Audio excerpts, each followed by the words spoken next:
사사기 이제 마지막 시간입니다. 오후 예배 때마다 와서 말씀을 들은 분들은 스토리를 다 기억을 하고 계실 거예요. 혹시 중간에 빼먹어서 잘 모르시는 분들도 걱정하지 마십시오. 정금교회 유튜브 채널에 가시면 동영상이 다 올라와 있습니다. 설교 영상이. 그리고 보시고 구독과 좋아요 이거 꼭 해주세요. 네. 가서 설교를 이렇게 여기저기 본문을 이렇게 막 하는 게 아니고, 저 같은 경우는 이렇게 쭉 이어서 하니까 시간을 내서 한번 이어서 쭉 들어보시면 어떤 맥락을 찾으실 수가 있을 거예요. 오늘은 그 마지막 부분에 있는 말씀을 좀 드리겠습니다. 삼손 이후에 사사기 후반부에 등장하는 이제 말씀의 내용은 이렇게 정리가 될 수 있습니다. 가장 첫 번째로 어떤 사건이 나오냐면, 에브라임 사람 미가라고 하는 사람이 어머니의 돈을 훔쳤다가 돌려주면서 어머니가 그 아들을 위해서 하나님께 복을 빕니다. 그리고서는 우상을 만들어 줘요. 하나님한테 복을 빌어놓고 우상을 만들어 줍니다. 그랬더니 미가가 그 우상을 집에다 모셔놓고 또 거기에 추가적으로 드라빔도 만들고 구색을 갖추려고 자기 아들을 제사장을 삼습니다. 그런데 좀 이상하니까 레위인을 하나 고용을 하게 됩니다. 두 번째 이야기에는 단 지파가 하나님이 자신들에게 약속으로 준 땅을 버리고 라이스 사람들이 살고 있는 땅을 가서 빼앗으려고 합니다. 그리고 그 가는 길에 미가의 집에 들리게 되는데, 그 집에 있는 우상과 그리고 그 제사장이었던 레위 사람도 데리고 가서 자기네 지파의 제사장을 삼았다라는 얘기가 나옵니다.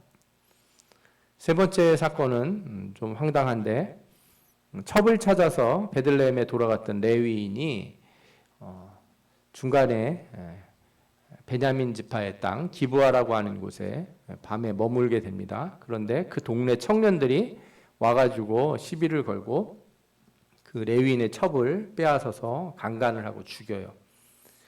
그래서 레위인이 그 일 때문에 첩의 시신을 자기 집으로 가져간 다음에 그걸 훼손을 해서 좀 그런데 시신을 잘라가지고 이스라엘 각지로 보냅니다.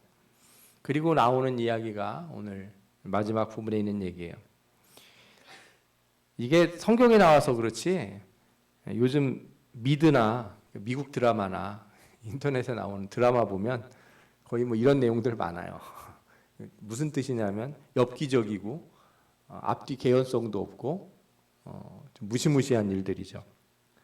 그런데 성경에서 예전에 이런 일이 있었다는 걸 우리에게 가르쳐 줍니다. 마지막 말씀에는 어떤 내용들이 있냐면, 이 세 번째 첩이 이제 죽음을 당한 그 레위인의 이야기에서 시작을 하는데, 레위인이 모든 민족에게 어떻게 이제 소식을 전하는 것도 아니고 그렇게 사람이 시체를 보냈으니 난리가 났습니다. 나라가 발칵 뒤집혀서 사람들이 다 모여요. 이스라엘 사람들의 소위 전체가 다 모이는 총회가 열렸습니다. 요즘도 이런 나라가 있습니다. 스위스 같은 나라는 민주주의 국가이긴 한데 무슨 큰일이 있으면 항상 국민 투표를 해요. 국민들이 다 모여서 투표를 해요. 이스라엘 사람들이 이때 모였는데 40만 명이 모였다 이렇게 나옵니다. 40만 명이 모여서 그 레위인의 얘기를 듣습니다.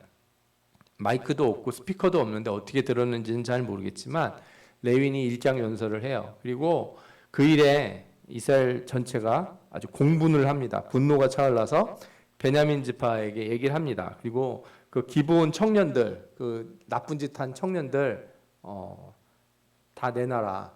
가만두면 안 된다. 그렇게 나쁜 짓을 했으니까 벌을 받아야 된다. 이렇게 얘기를 해요. 그러면 베냐민 지파가 자기 지파 안에 있는 그 사고를 친 청년들을 내어줘야 되는데 범죄인을 보호를 하기 시작합니다. 베냐민 지파가 우리 그렇게 못하겠다. 그래가지고 만약에 니네가 우리 청년들 데려가서 이렇게 혼내주고 그러려고 그러면 우리랑 싸워야 된다. 이렇게 해서 내분이 일어납니다. 이스라엘 전체가 전쟁에 휩싸이게 돼요. 그래서 이스라엘 자손 40만 명하고 베냐민 지파 2만 6천 명, 그리고 플러스 거기에 기브아 사람 그 청년들이 있었던 그 마을이죠. 그 그 마을에 700명이 모여가지고 40만 대 26,700명이 전쟁을 벌이게 돼요. 40만 명 대 26,700명이 싸우면 누가 이기겠습니까? 40만 명이 분명히 이길 것 같죠. 그런데 상황이 그렇게 돌아가지는 않습니다. 이스라엘 사람들은 싸우기 전에 하나님에게 이렇게 말합니다. 20장 18절에 나오는데 이스라엘 자손이 일어나 베델에 올라가서 여호와께 여쭈어 이르되 우리 중에 누가 먼저 올라가서 베냐민 자손과 싸우리까 하니 여호와께서 말씀하시되 유다가 먼저 갈지니라 하시니라. 그러니까 이제 한 지파가 모였는데 누가 선봉장을 쓰겠냐, 서야 됩니까? 이렇게 물은 거죠. 하나님이 유다 지파가 이게 하라는 겁니다. 그래서 이스라엘 사람들은 하나님이 이렇게 응답했으니까 베냐민 지파를 혼내주고 기브온 사람들, 그 청년들을 잡아다가 벌을 주면 되겠구나 하고 싸우는데 결과가 이상하게 나옵니다. 결과가 어떻게 나오냐면 베냐민 지파가 이기고 이스라엘 사람 11지파에 속했던 22,000명이 죽습니다.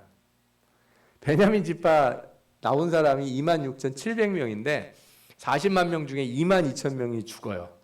그러니까 숫자로도 못 이기는 그 아주 싸움을 잘하는 사람들이 베냐민 지파인 것 같아요. 그래서 이스라엘 사람들이 아니 이럴 수가 하면서 이거 그냥 숫자가 많다고 무조건 이기는 게 아니구나 하고 다시 전열을 가다듬고 그리고 하나님 앞에 다시 기도하고 묻습니다. 23절에 나옵니다. 20장 23절에 이스라엘 자손이 올라가 여호와께 저물도록 울며 여호와께 여쭈어 이르되 내가 다시 나아가서 내 형제 베냐민 자손과 싸우리까 하니 여호와께서 말씀하시되 올라가서 치라 하시니라. 하나님이 치라는 거예요. 그래서 승낙이 떨어졌다고 생각한 이스라엘 11지파가 다시 베냐민 지파하고 싸웁니다. 그런데 누가 이겼을까요? 베냐민 지파가 또 이깁니다. 그래서 18,000명이 죽습니다. 이거 어떻게 된 게 40만 명이 26,000명 되는 지파를 싸워서 이기지 못하고 이렇게 패할 수가 있겠습니까? 게다가 분명히 하나님 앞에 기도했는데 하나님이 가서 치라고 그래서 쳤는데 패하다니 이해하기도 어렵습니다. 이번에는 이제 이스라엘 자손이 다시 세 번째로 하나님 앞에 묻습니다. 26절부터 28절에 나오는데 이에 온 이스라엘 자손 모든 백성이 올라가 베델에 이르러 울며 거기서 여호와 앞에서 그날이 저물도록 금식하고 번제와 화목제를 여호와 앞에 드리고 이스라엘 자손이 여호와께 물으니라. 그때에는 하나님의 언약궤가 거기 있고 아론의 손자인 엘르아셀의 아들 비느하스가 그 앞에 모시고 섰더라. 이스라엘 자손들이 여쭈기를 우리가 다시 올라가 내 형제 베냐민 자손과 싸우리까 말리이까 하니 여호와께서 이르시되 올라가라 내일은 내가 그를 내 손에 넘겨주리라 하시는지라. 세 번째 거를 하나님 말씀 믿어야 될까요? 말아야 될까요? 두 번이나 이렇게 패했는데 세 번째 또 가서 싸웁니다. 초반에 이스라엘 사람은 한 30명 정도가 먼저 죽습니다. 그리고 이렇게 피하니까 후퇴를 하니까 베냐민 지파가 추격을 해오는데 알고 보니 이게 계략이었습니다. 이스라엘 11지파가 복병을 숨겨놓았고 그래서 추격에 나왔던 베냐민 지파를 공격을 해서 베냐민 지파가 이날 25,100명이 죽습니다. 26,700명에서 25,100명이 죽었으니까 뭐 얼반 다 죽은 거죠. 한 1,000명 좀 넘게 남았나요? 그러다가 결과적으로 600명만이 도망을 치게 돼요.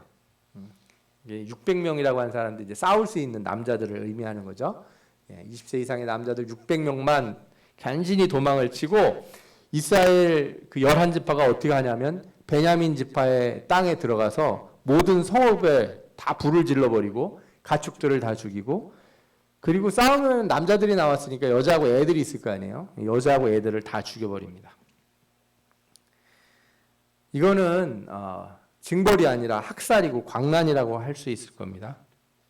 게다가 이런 과정에서 이스라엘 백성이 어떤 맹세를 하냐면 미스바에서 하나님 앞에 맹세를 해요. 이스라엘 사람들이 미스바에서 맹세하여 이르기를 우리 중에 누구든지 딸을 베냐민 사람에게 아내로 주지 아니하리라 하였더라. 대를 끊어버리겠다는 거예요. 이제 너네들이랑 결혼도 안 하고 상종도 안 하겠다 이런 거죠.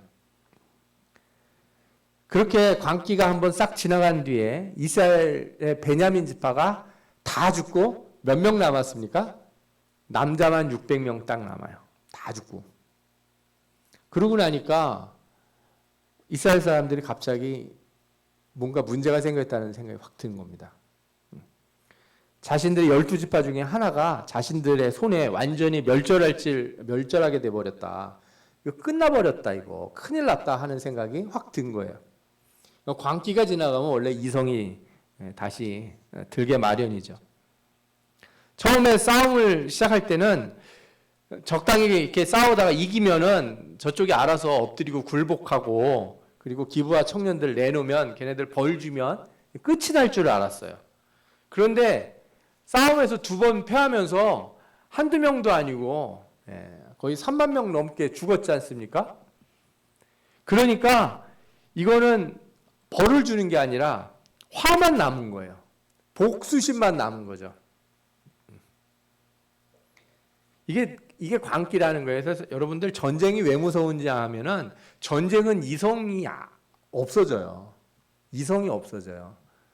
여러분들이 지금 요즘 우크라이나 러시아 전쟁하고 그런다는데 적당히들 싸우지 그러는데 그런 말이 있어요. 사랑과 전쟁에는 수단과 방법을 가리지 않는다. 광기가 몰아닥치면 사람들은 이성적으로 행동할 수가 없습니다. 지금 옆에 있는 내 형제가 죽었는데 앞에 있는 애들 다 적군이다 싶으면 마구 찔러 죽이지 쟤들은 그래도 몇 명은 남겨놔야지 이런 생각이 안 드는 거죠. 완전히 이러는 바람에 이스라엘 전체가 어떤 상태가 됐냐, 기브아의 청년들을 벌 주려고 하다가 자기들도 똑같은 짓을 하게 돼요. 말씀을 보다 보면 좀 우리가 이상한 점을 많이 느끼게 됩니다. 백성들이 이제 하나님 앞에 한 지파가 없어질 위기에 놓인 걸 두고 이제 울기 시작해요. 이것도 이상한 거죠. 방금 전까지 막 광기에 사로잡혀서 한 지파를 완전히 멸절을 내더니 이제는 하나님 앞에 엎드려서 기도를 합니다. 뭐라고 그러냐면 21장 3절에 나오는데, 이르되 이스라엘 하나님 여호와여, 어찌하여 이스라엘에 이런 일이 생겨서 오늘 이스라엘 중에 한 지파가 없어지게 하시나이까 하더니. 누가 이런 일을 만들었어요? 본인들이 해놓고 승질은 본인들이 내고 사고는 자기들이 치고서 어떻게 이런 일이 생겨서 한 지파가 없어지게 하시냐고 이렇게 하나님 앞에 물으면 하나님이 뭐라고 그러겠습니까? 도대체 이 일이 누구 탓인지는 잘 모르겠습니다. 어쨌든 이스라엘은 후회를 하고 이제 베냐민 지파를 어떻게 해서든 다시 회복시킬 방법을 찾기 시작을 해요. 그런데 모두 죽고 600명만 남자가 살았으니 이 사람들이 이제 결혼을 해서 애를 낳아야 600명의 베냐민 남자들을 통해서 베냐민 지파가 다시 불어날 거 아니겠어요? 근데 문제는 뭐냐 하면 앞서 전쟁을 하다가 하도 열이 받고 이렇게 화가 나니까 뭐라고 맹세를 했습니까? 미스바에서 맹세할 때 누구든지 우리 딸을 베냐민 사람에게 아내로 주지 아니하리라, 이렇게 하나님 앞에서 맹세를 해버렸어요. 그래서 야, 이거 어떻게 하면 좋겠냐 하다가 생각을 합니다. 그리고 가만히 생각해 보니까 전투가 일어날 때 총에 전부 모였지 않습니까? 40만 명이 모였는데 그때 안 모인 사람들이 있는 거예요. 누군가 그랬더니 길르앗 야베스 사람들이 안 모였어요. 길르앗 야베스는 요단강 동편에 있는 땅에 있어요. 네. 요단강 서쪽이 아니라 동편에 있는 사람들인데 강 건너오기가 힘들었는지 안 왔어요. 그래서 이 이스라엘 지파가 전체가 무슨 생각을 하냐면, 그래? 그러면 우리 길르앗 야베스 사람들을 이 일의 희생양으로 삼자. 그리고 어떻게 하냐? 이스라엘 사람들이 12,000명을 보내서 길르앗 야베스 사람들을 칩니다. 그러니까 이 사람들은 그냥 이유도 없이 갑자기 공격을 당해요. 그것도 자기 민족한테. 그리고 이 12,000명이 길르앗 야베스 사람들 중에 여자, 그것도 처녀만, 결혼한 여자들 말고 남자를 알지 못하는 처녀 400명을 잡아옵니다. 많이 죽이고서 처녀들 막 골라서 데리고 와요. 그리고 400명을 베냐민 자손에게 주고 우리 평화를 선포해버려요. 이게 제대로 된 일인지 모르겠어요. 이런 식으로 평화를 선포해도 됩니까? 황당하죠. 황당합니다. 그런데 600명한테 400명을 주면 몇 명이 장가를 못 가요? 200명이 못 가요. 요즘은 200명이 솔로로 살지 모르겠지만 당시에는 솔로는 절대 있을 수 없어요. 왜? 솔로는 그 저주받은 거예요. 하나님이. 하나님께. 축복을 못 받은 사람들이 장가를 못 가고 결혼을 못 하고 애를 못 낳는다 이렇게 생각했기 때문에 반드시 200명도 결혼을 해야 돼요. 여전히 여자가 모자르니까 장로들이 모여서 다시 아이디어를 짜냅니다. 그런데 여전히 우리가 맹세를 했기 때문에 아내로 딸들을 줄 수가 없어요. 그래서 아이디어를 내는데 우리가 주지는 않겠지만 쟤들이 납치해 가는 건 허용해 주자. 이런 아이디어를 냅니다. 여러분들 옛날에는 결혼 못한 그 노총각이 이렇게 과부나 혹은 혼자 사는 여자를 몰래 밤에 보쌈을 해간다는 얘기 들으셨을 거예요. 이건 뭐 요즘은 있을 수도 없는 일이지만 아주 옛날에는 그런 일이 좀 있었다고 합니다. 그러니까 밤에 일종의 강제로 납치를 해서 그냥 나랑 같이 살자 그러는 거죠. 그럼 여자들이 이제 뭐 지금 같은 시대가 아니니까 전화하고 그럴 수도 없고 호랑이 담배 피던 시절이니 이제 이 남자랑 내가 어차피 살아야 되나 보다 하고 이렇게 살았다는 거예요.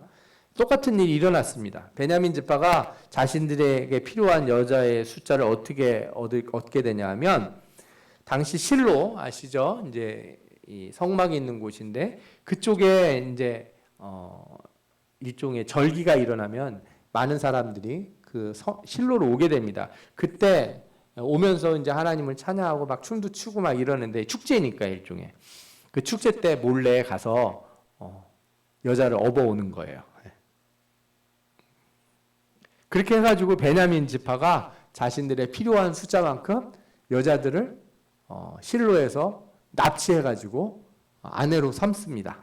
그리고 그 일이 생겼을 때 뭐라고 왜 우리 딸을 잡아갔냐 이렇게 말하는 사람들이 있으면 이 이스라엘 장로들이 대응을 해주겠다고 약속을 해줘요. 우리가 이렇게 돼서 사정이 어쩌할 수 없으니 그냥 넘어가 달라.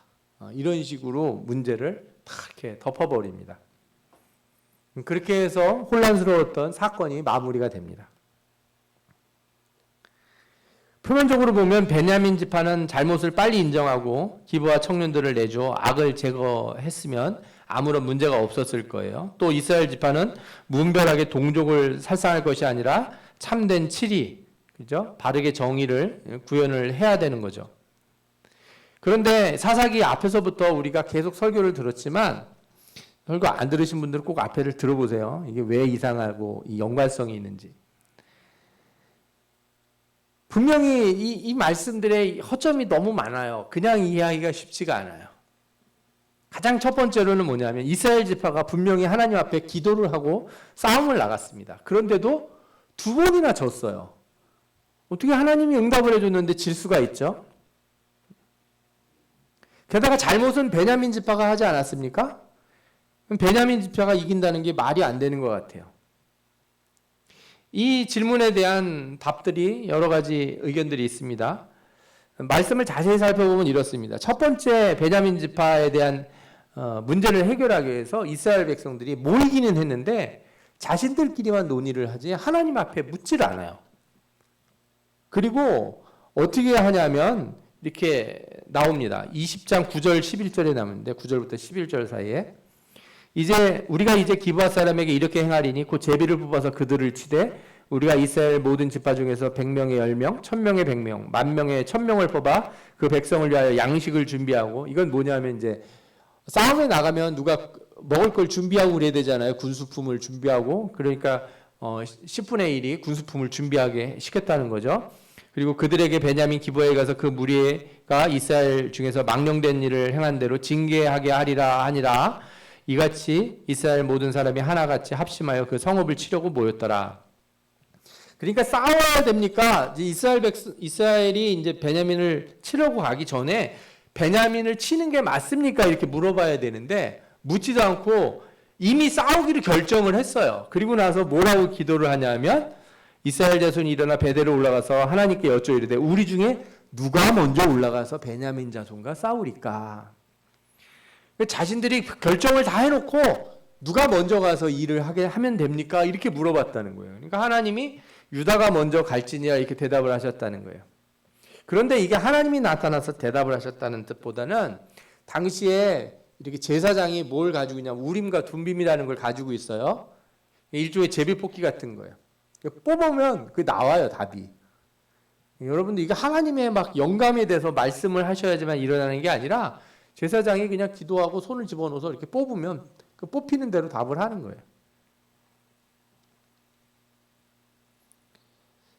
그래서 첫 싸움에 패한 뒤 이스라엘 질문이 바뀝니다. 두 번째는 뭐라 하면 여호와께 여쭈어 이르되 내가 다시 올라가서 내 형제 베냐민 자손과 싸우리까 이렇게.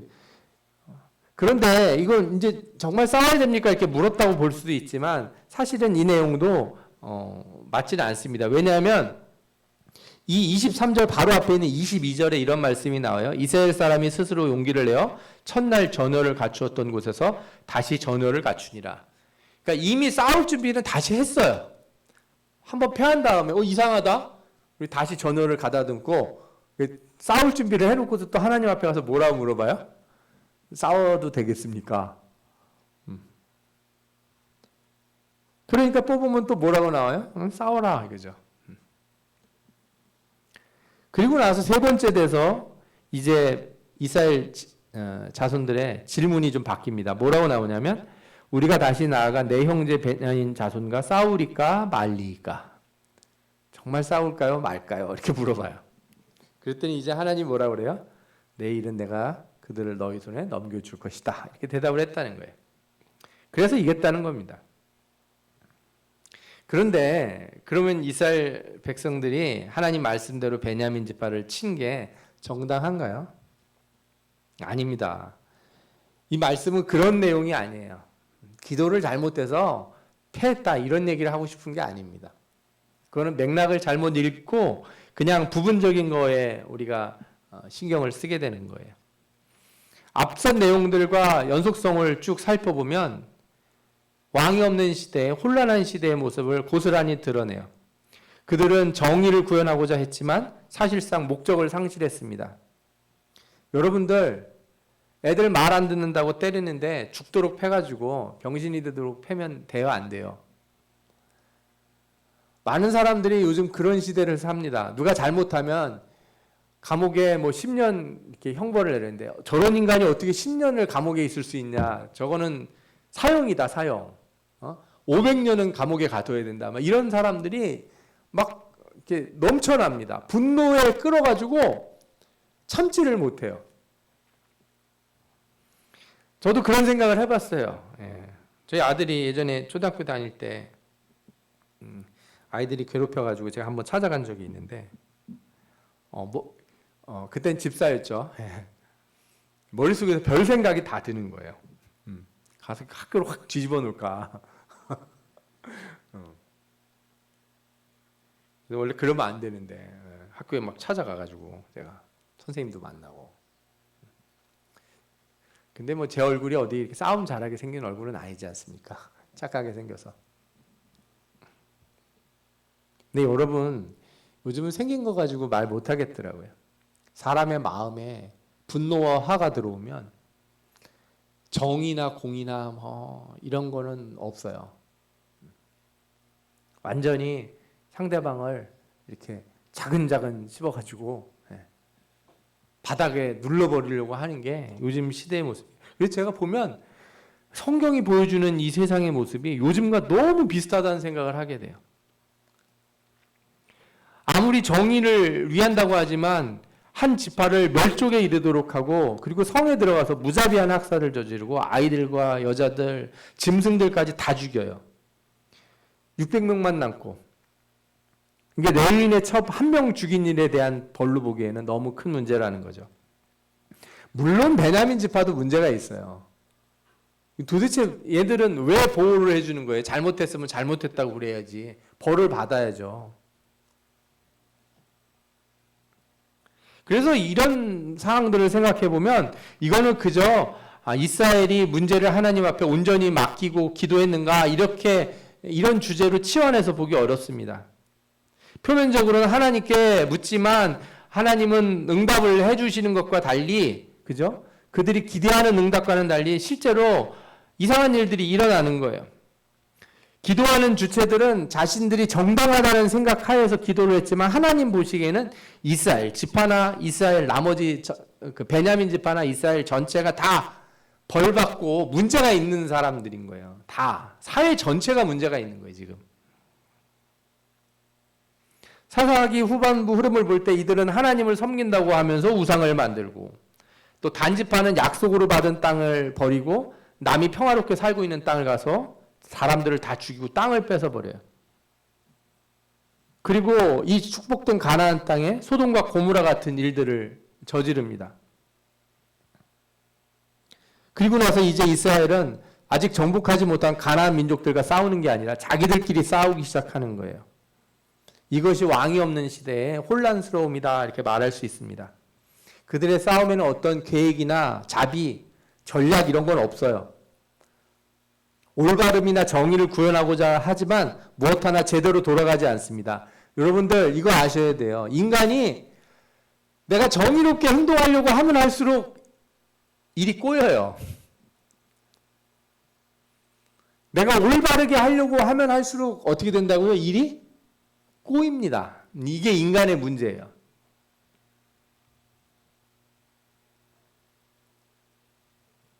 겉보기에는 올바른 다수가 죄를 숨기고 있던 소수한테 패한 것처럼 보이죠. 그러나 다수는 이성을 잃고 소수를 완전히 망가뜨려요. 그거는 옳으냐? 그렇게 말할 수 없어요. 또 그러고서 미안하니까 어떻게 합니까? 괜히 평화롭게 있는 길르앗 야베스 사람들은 가서 죽이고 여자들을 400명이나 또 납치해 와요. 그래서 말씀을 보면 이 말씀 속에서 계속 고통당하는 사람들이 나오는데 여자, 아이들, 짐승들 괜히 죽어요. 싸움에 참여하지도 않은 사람들이 죽어요. 이 일과 관계없는 사람들만 죽는 거죠. 길라에서 잡혀간 여자들은 무슨 죄로 그죠? 그렇게 끌려가가지고 베냐민 사람들하고 결혼해서 살아야 됩니까? 이건 정의도 아니고 미안함에 대한 사과도 아닙니다. 마치 내가 너한테 되게 미안한데 미안하다. 근데 내 거는 내가 맹세를 해서 줄 수가 없으니까 내가 옆집 거 훔쳐다 너 줄게. 이들은 자신의 헛된 맹세를 돌이키는 대신에 베냐민 지파에게도 여자들을 납치하라고 권합니다. 내가 너한테 물건을 줄 수 없어. 왜? 하나님한테 맹세했거든. 그런데 밤에 와서 훔쳐가는 건 내가 안 건드릴게. 예전에 그런 영화가 있었어요. 내 이름은 튜니티 뭐 이렇게 하는 서부 영화였는데 뭔가 해서 이렇게 일을 한 다음에 보상을 받아야 되는데 보상을 주겠다 그러니까 밤에 몰래 소를 훔쳐가겠다는 거예요. 그래서 왜 대낮에 주면 되는데 밤에 와서 훔쳐가겠다 그러냐? 자기는 훔치는 게 좋다고 대가를 밤에 훔쳐가는 걸로 받겠다는 거예요. 뭐 다를 바 없습니다. 제가 이 말씀을 보다가 왜 성경에 이런 말씀들이 있을까 하는 생각을 깊이 하게 돼요. 그러면서 저는 우리가 살고 있는 시대의 모습들을 한번 생각해 봅니다. 전 세계에는 평화를 주장하는 나라들이 많아요. 가장 평화를 주장한다는 미국이라고 하는 나라 안에서 18살이 남자애가 생일이 지나가자마자 다음 날 총을 사서 초등학교에 가서 난사를 해서 20몇 명의 아이들이 죽어요. 그런데 그 나라 법이 바뀌질 않습니다. 그 나라는 전 세계 평화를 유지해야 된다고 주장하는 나라예요. 일본은 2차 세계대전 때 엄청난 일들을 저지르고 얼마나 많은 사람들에게 피해를 줬는지 몰라요. 그런데 반성도 없이 유엔 안보리에 상임이사국이 되겠다고 합니다. 러시아나 중국도 다르지 않아요. 그런 나라들도 다 나름대로의 정의를 부르짖어요. 그런데 제가 보기엔 그들이 주장하는 정의는 곧 그들의 이익일 뿐이에요. 이런 모습이 우리가 사는 세상 곳곳에 드러나요. 국가가 그렇다면 개인들은 안 그런가요? 기업들은 안 그렇습니까?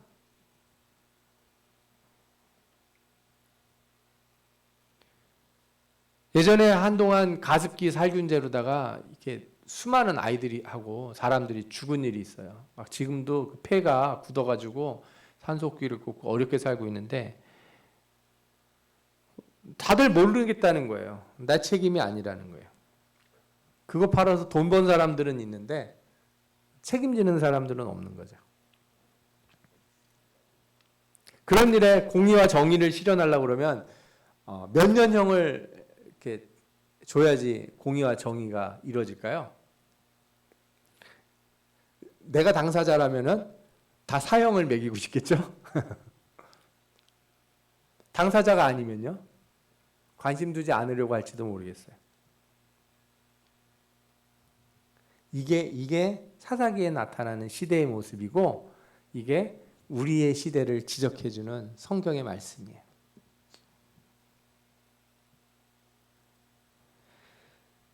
우리는 우리의 어떤 이익도 배제한 채 온전한 공의, 온전한 정의를 이루려고 한다는 거짓말을 그만두어야 됩니다. 우리 생각 그 자체에는 이미 죄로 인한 모순이 들어있어요. 우리는 한국인이기 때문에 한국의 이익을 벗어나서 객관적인 생각을 할 수 없어요. 아니, 우리 인간은 자기 자신을 배제하고 올바름에 대해서 말할 능력도 없고 권한도 없습니다. 우리가 온전한 정의를 바라면 그 온전한 정의의 근원이 되시는, 모든 공의의 근원이 되시는 하나님 앞에 와서 엎드려야 돼요. 그분의 다스리심에 순종할 줄 알아야 돼요. 그런데 많은 사람들이, 많은 세계, 많은 나라들이 하나님 없이, 하나님의 통치 없이 자신들만의 온전한 정의, 온전한 공의를 이룰 수 있다는 거짓 속에 살아가고 있습니다. 그래서 전쟁이 끝나지 않는 거고요. 그래서 욕심이 끝나지 않아요. 요즘 어떤 TV 드라마에 보니까 우리나라 드라마에서 이렇게 참 드물게 다운 증후군을 가진 사람이 배우로 나오더라고요. 다운 증후군이라고 아시는지 모르겠어요. 염색체 이상으로 얼굴이 다 비슷비슷해요. 다운 증후군은 둥글둥글하고 지능이 좀 낮다고 그러더라고요. 너무너무 근데 내가 보기엔 순수하고 착한 사람들이에요. 저도 예전에 그런 그 보육원 같은 데 가면 버려진 그런 다운 증후군 환자들이, 환자라고 그러기도 어렵죠. 그분들이 같이 모여 살고 있는 곳을 보게 되었어요. 한때는 이런 생각을 했어요. 아우, 참 불쌍하다. 그런데 제가 보면 어떤 생각이 들었냐면, 그런 사람들은 천사예요, 천사. 마음이 너무 착해요. 그러면 악마 같은 사람들은 누구예요? 우리예요. 우리는 반대로 저 사람들이 지식이 없고 지능이 낮아서 이렇게 힘들게 살겠구나 그러는데, 알고 보면 지능이 있고 똑똑해서 세상을 이렇게 만든 사람들이 우리거든요. 우리가 똑똑해서 공부 더 잘해서 뭐 돈 많이 벌고 뭐 이래서 세상을 행복하게 만드는 게 아니라 세상을 더 악하게 만들었지. 제가 그런 생각이 들었어요. 모두가 다 지능이 82하고 62고 이러고 살면 싸움이 나겠는가 이거예요. 좀 사는 건 힘들겠죠. 자동차도 없겠고 비행기도 없겠고 인터넷도 없어서 다들 농사나 짓고 이렇게 살았겠죠. 그래도 제가 봤을 때는 훨씬 평화로운 세상이었을 거예요.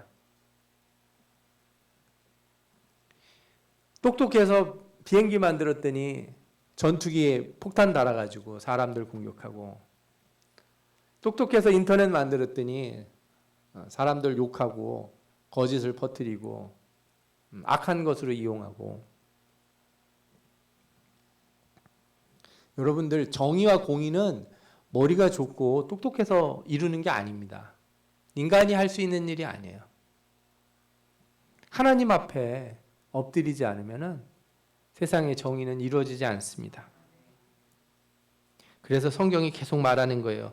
그때 이스라엘에 왕이 없었으므로 사람들이 각기 자기 소견에 옳은 대로 행하였더라. 하나님을 마음에 모시지 않고 그리스도가 우리 안에 없으니까 각자 다 자기 좋은 대로 살더라. 그래서 너무너무 슬픕니다. 목사가 돼서 세상에 일어나는 일을 보고 야 이건 잘못됐고 이건 바르게 됐어 이렇게 말할 수 있을 줄 알았는데 주여 고난당하는 자들에게도 죄가 보이고 정의를 구현한다는 자들 속에도 불의가 있다는 게 너무 슬픈 일이에요. 그래서 어쩔 수 없이 우리는 하나님 앞에 엎드립니다. 아니 그래야만 합니다. 우리에게 진정한 왕이 필요해요. 우리 소견에 옳은 대로 살 수 없습니다. 우리는 참된 왕이 오시기를 갈망해야 돼요. 그분을 소망하면서 그분이 오셔서 다스리시기를 주님 다시 오셔서 이 땅을 회복시켜 주옵소서. 공의와 정의로 회복시켜 주옵소서. 수많은 아이들과 약한 사람들과 가난한 자들과 병든 자들과 그 많은 사람들이 고통 가운데 있습니다. 정의를 실현할 방법이 없어요. 누구 하나도 이 문제를 해결할 수 없어요. 오늘 점심에 맛있는 걸 먹었는데 제가 이 국수값이 또 얼마나 오를까 하는 걱정이 들었어요. 밀가루 값이 오르니까. 여러분들 밀값 오른다고 걱정이 드시죠? 여러분들은 아무것도 아니에요. 우크라이나나 이런 데서 생산되는 상당수의 밀은 사실은 다 UN 구호기금 통해서 아프리카 난민들한테 가는 밀이에요. 그 밀이 우리한테 안 와서 우리가 밀값이 오르는 게 문제가 아니고 전쟁이 안 끝나면 죽는 사람들은 저 아프리카 가난한 사람들이라고요. 여러분들이 라면값 올라서 걱정할 일이 아니고 온도가 이렇게 올라가서 비가 안 와서 물도 없는데 그죠? 이 초등학생 아이들이 총 들고서 싸우고 있는 저 내전이 있는 저 땅에 있는 사람들 오늘 신문에도 한 아프리카에 있는 교회에서 구호품 나눠주려고 하는데 사람들이 너무 몰려들어서 아이들과 여자들이 압살을 당했다는 거예요. 깔려서 죽었다는 거예요. 이런 슬픈 일을 이렇게 바라봐야 되는 세상이에요. 이게 우리가 공의와 정의를 바란다면 뭐 미국이나 무슨 큰 강대국이 이 문제를 해결해 달라고 저 나라 러시아 저기는 망하고 뭐 누구는 어떻게 되고 이렇게 말해야 되는 문제가 아니고 하나님 주님 오셔서 이 일을 해결해 주옵소서. 이 땅에 이 세계에 이 불행한 이 문제들을 우리는 해결할 수 없습니다. 세상 누구도 공의와 정의를 주장할 수 없는 이 시대에 주님이 오셔서 이 일을 바로잡아 주옵소서. 우리가 이렇게 기도해야 될 줄 믿습니다. 여러분 이 시간에 말씀을 생각하며 시대를 생각하며 우리 같이 기도합시다. 주님 이 땅에 이 불쌍하고 압제당하고 괴로움 가운데 있는 수많은 사람들이 있습니다. 우리는 정말로 힘이 미약합니다. 이 땅에 공의를 내려주시고 주님 다시 오셔서 정의로 다스려 주옵소서. 주님의 나라 임하여 주옵소서. 우리 주여 한번 외치고 다 같이 통성으로